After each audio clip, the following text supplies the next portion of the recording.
Mateus 14. Por aquele tempo, ouviu o tetrarca Herodes a fama de Jesus e disse aos que o serviam: Este é João Batista. Ele ressuscitou dos mortos e por isso nele operam forças miraculosas. Porque Herodes, havendo prendido e atado a João, o metera no cárcere, por causa de Herodias, mulher de Filipe, seu irmão. Pois João lhe dizia: Não te é lícito possuí-la. E, querendo matá-lo, temia o povo, porque o tinham como profeta.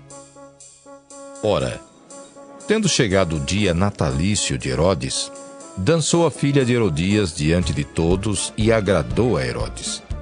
Pelo que prometeu, com juramento, dar-lhe o que pedisse. Então ela, instigada por sua mãe, disse: Dá-me aqui num prato a cabeça de João Batista.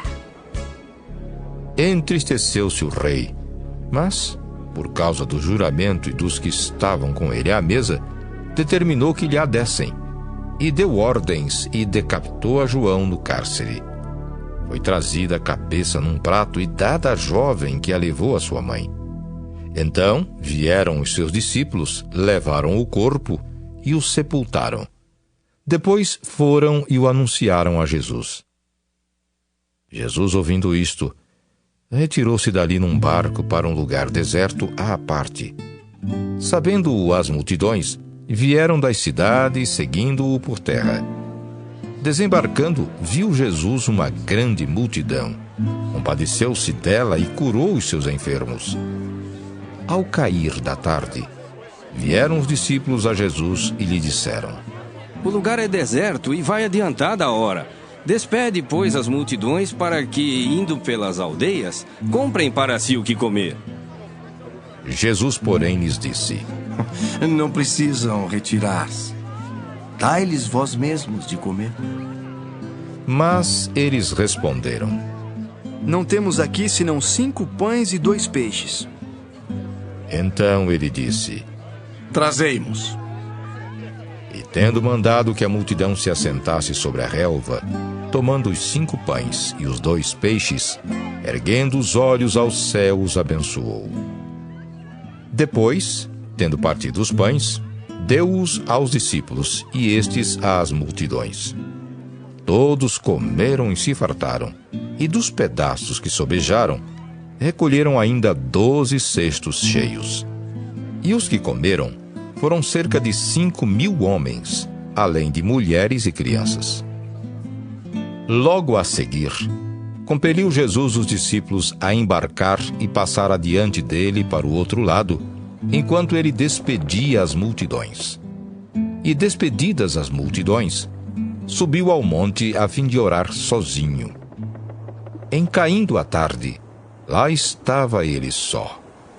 Entretanto, o barco já estava longe, a muitos estádios da terra, açoitado pelas ondas, porque o vento era contrário. Na 4ª vigília da noite, foi Jesus ter com eles andando por sobre o mar.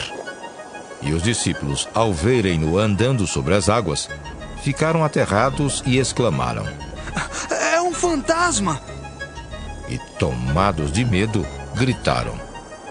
Mas Jesus imediatamente lhes disse: Tende bom ânimo, sou eu. Não temais. Respondendo-lhe Pedro, disse: Se és tu, Senhor, manda-me ir ter contigo por sobre as águas. E ele disse: Vem. E Pedro, descendo do barco, andou por sobre as águas e foi ter com Jesus.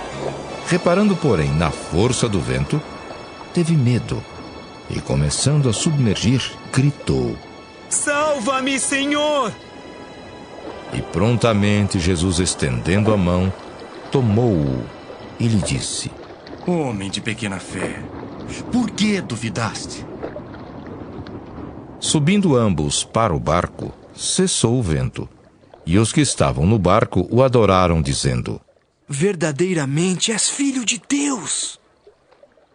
Então, estando já no outro lado, chegaram à terra em Genezaré. Reconhecendo-o os homens daquela terra, mandaram avisar a toda a circunvizinhança e trouxeram-lhe todos os enfermos. E lhe rogavam que ao menos pudessem tocar na orla da sua veste. E todos os que tocaram ficaram sãos.